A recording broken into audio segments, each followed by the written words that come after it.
નમસ્કાર વિદ્યાર્થી મિત્રો, અહીં તમે જોઈ રહ્યા છો ધોરણ નંબર 8 નું સેમિસ્ટર નંબર 2 નું સંસ્કૃત વિષયનું આપણે આઈડિયલમાં સોલ્યુશન કરવાના છે.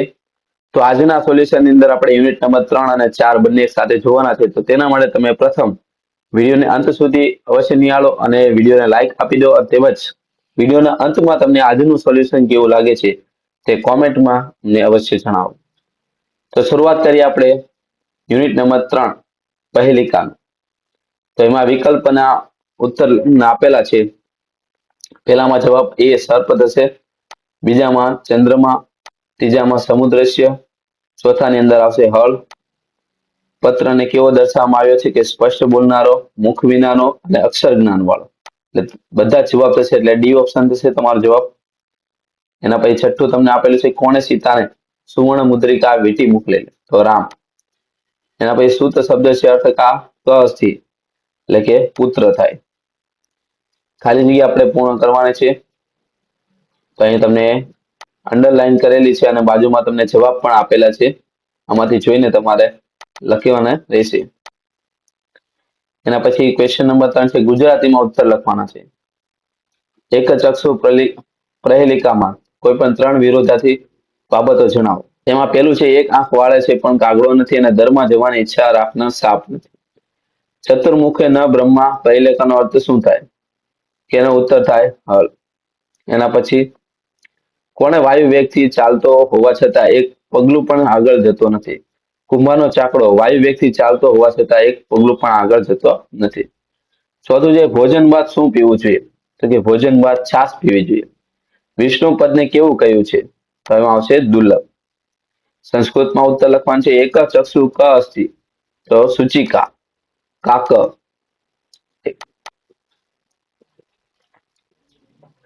સૂચિકા કાક એક ચક્ષુ અસ્તિ. એના પછી ક ધાન્ય ભક્ષણમ કરોતિ? તો આવશે હલ. ક આપદો દુર્ગામી ચ અસ્તિ? લિખતી પત્રમ આપદો દુર્ગામી ચ અસ્તિ. રથ કુત્ર યાતિ? રથ પર્વત તાણે યાતિ. એના પછી સારથી કુત્ર તિષ્ઠતિ? તો સારથી ભૂમો તિષ્ઠતિ. રામેણ કા પ્રેષિતા? રામેણ સીતાએ સુવર્ણીય મુદ્રિકા પ્રેષિતા. જયંત કશ્ય પુત્ર? તો જયંત શુક્રસ્ય યાની ઇન્દ્રસ્ય પુત્ર. ક્વેશ્ચન નંબર 6 છે, ગુજરાતી શબ્દોને આપણે સંસ્કૃતમાં લખવાના છે. આમાંથી જોઈને તમારે લખવાના રહેશે. એના પછી સમાનાર્થી શબ્દ તમારે લખવાના છે આમાંથી જોઈને. આગળ વધીએ એટલે વિરોધાર્થી શબ્દ તમને આપેલા છે, તે પણ આમાંથી જોઈને તમારે લખવાના છે. નેક્સ્ટ છે સંધિ છોડવાની. તો દરેકનું અહીંયા સોલ્યુશન વાક્ય વિભાગનું તમને આપેલું છે, સંધિ છોડો, સંધિ જોડો. તમારે વિડીયોને પોઝ કરી અને તમારે આ સોલ્યુશન તમારે આઈડિયલની અંદર લખવાનું રહેશે.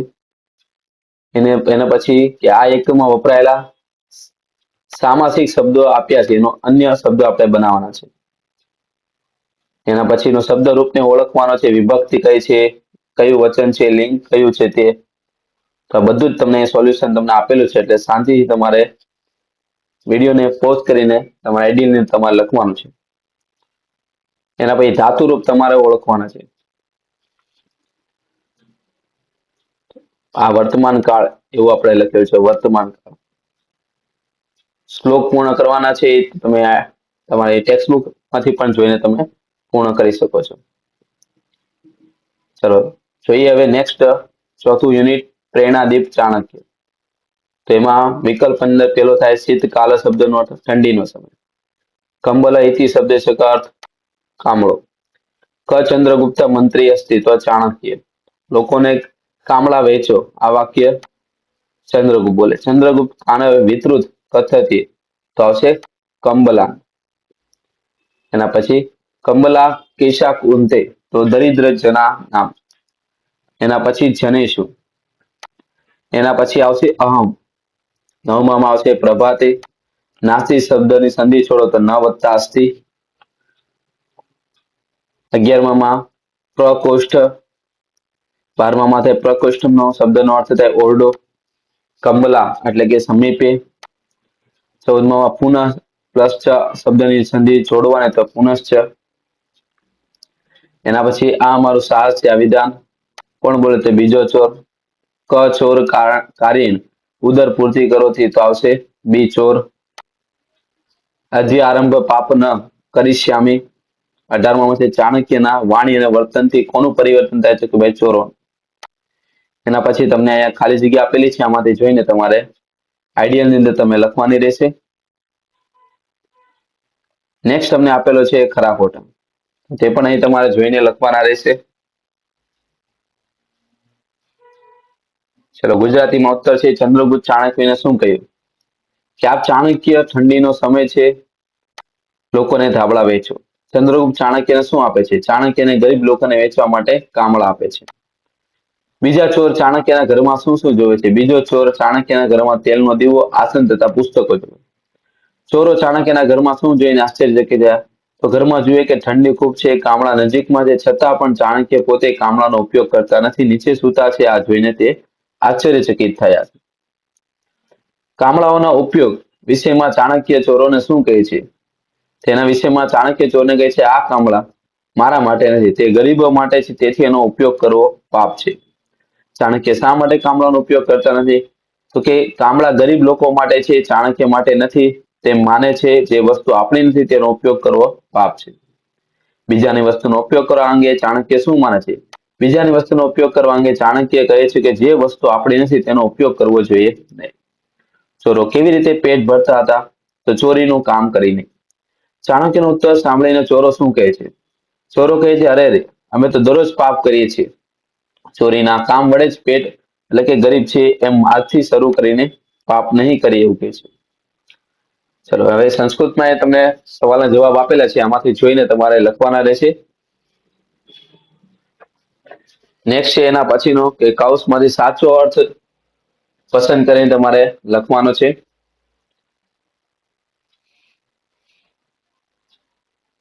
ચલો આગળ વધીએ એટલે અહીં તમને ઉદાહરણ વાક્ય બનાવવાના છે, ઉદાહરણને આધારે વાક્ય બનાવવાના છે, તે પણ તમને સોલ્યુશન આપેલું છે. સેમ ટુ સેમ અહીં તમને કૌંસમાં જે શબ્દ આપેલા છે તેની મદદથી વાક્ય બનાવવાના છે.